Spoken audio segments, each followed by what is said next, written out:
صحابہ بھی قسمیں اٹھاتے تو کس کی؟ بولے بولے کچھ نہیں ہوتا، کس کی قسمیں اٹھاتے؟ اللہ تعالیٰ کی قسمیں اٹھاتے۔ مسند احمد کی روایت سنا رہا ہوں آپ کو، اللہ و قسمیں اللہ کی اٹھاتے، لیکن آج کل کا مسلمان ہے وہ کہتا ہے شیخ عبد القادر جیلانی کی قسم ہے، مجھے پیغمبر کی قسم ہے، مجھے فلاں کی قسم ہے۔ اللہ اکبر کبیرہ۔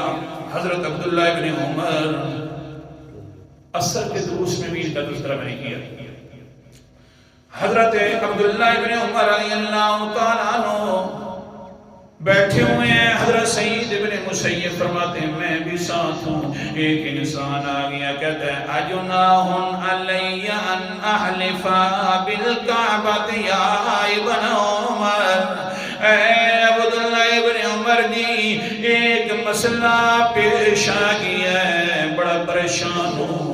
اللہ اکبر۔ عبداللہ ابن عمر نے فرمایا کیا پریشانی ہے؟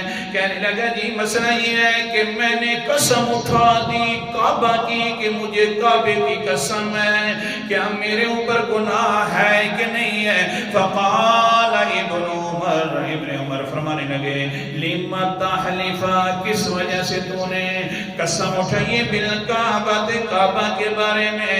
فَإِن كَانَ إِذَا حَلَفْتَ فَاحْلِفْ بِاللَّهِ فَحَلِفْ بِرَبِّ الْكَعْبَةِ، آئندہ کے لیے اگر تو نے قسم اٹھانی ہو تو رب کعبہ کی قسم اٹھایا کر، کعبہ کی قسم نہ اٹھایا کر، رب کعبہ کے رب کی قسم اٹھایا کر۔ وہ کہنے لگے اچھا یہ گناہ ہے کہ نہیں ہے؟ فرمایا بڑا گناہ ہے۔ کتنا گناہ ہے جی؟ فرمایا میرے ابا جان ایک مرتبہ پیغمبر علیہ السلام کے سامنے حضرت عمر رضی اللہ تعالیٰ عنہ جو ہے پیغمبر کے سامنے جا کر کہنے لگے کیا کہا ابی لا فعلن کذا، مجھے اپنے ابے کی قسم ہے، خطاب کی قسم ہے کہ میں یقیناً یہ بات ضرور کروں گا۔ قال النبی صلی اللہ علیہ وسلم لا تحلف بأبیک ولا بغیر اللہ فإنه من حلف بغیر اللہ فقد اشرک۔